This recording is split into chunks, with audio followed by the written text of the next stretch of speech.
Thank you. I welcome you, my dear friends, to our Voice of His Kingdom weekly devotion. Today we shall be taking our text from the book of Exodus chapter 14, and our core verses are verses 13 to 16. Let's read our text together. Moses answered the people, "Do not be afraid. Stand firm, and you will see the deliverance the Lord will bring you today. The Egyptians you see today, you will never see them again. The Lord will fight for you. You need only to be still." Then the Lord said to Moses, "Why are you crying out to me? Tell the Israelites to move on.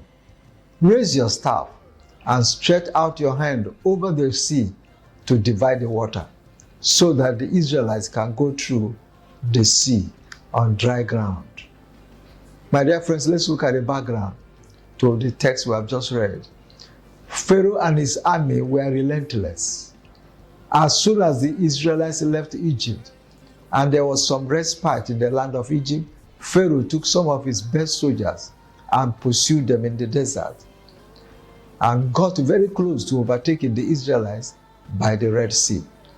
Appalled by the development, the Israelites in fear cried out in desperation and apprehension.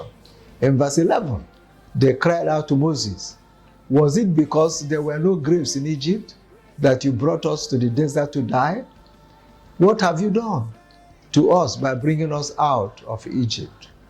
Moses, the leader, calmed the people down and promised them that the Lord will intervene in the situation. So he spoke prophetically and emphatically pronounced God's action by faith. In verse 13 and 14, he said to them, "Do not be afraid. Stand firm, and you will see the deliverance the Lord will bring you today. The Egyptians you see today, you will see no more." He was bold and emphatic in pronouncing what God has said in verse 13. And in verse 14, he said to them, "The Lord will fight for you. You need only to be still." So as we can see a few verses down the chapter, we can see that what Moses said to the people actually came to pass because God rose up and he fought for them. What lessons can we learn from our text?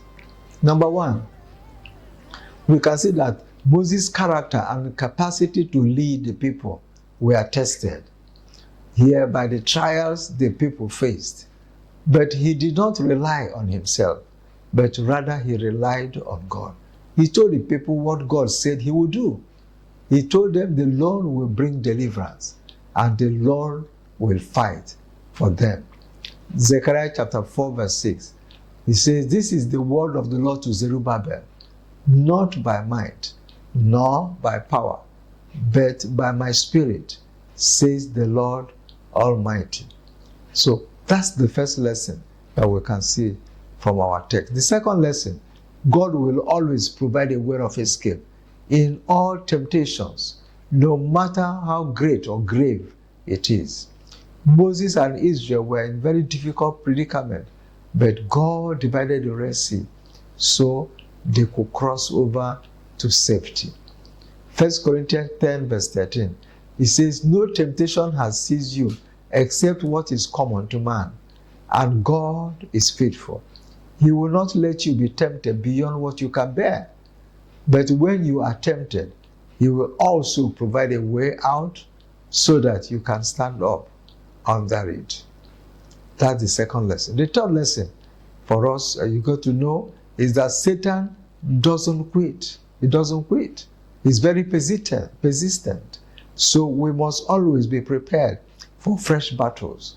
Now, after Egypt, some of them thought it was all over, but then came the Red Sea and the desert. What applications, my friends, can we make from our lessons? John 16:33, Jesus said, "I have told you these things so that in me you may have peace.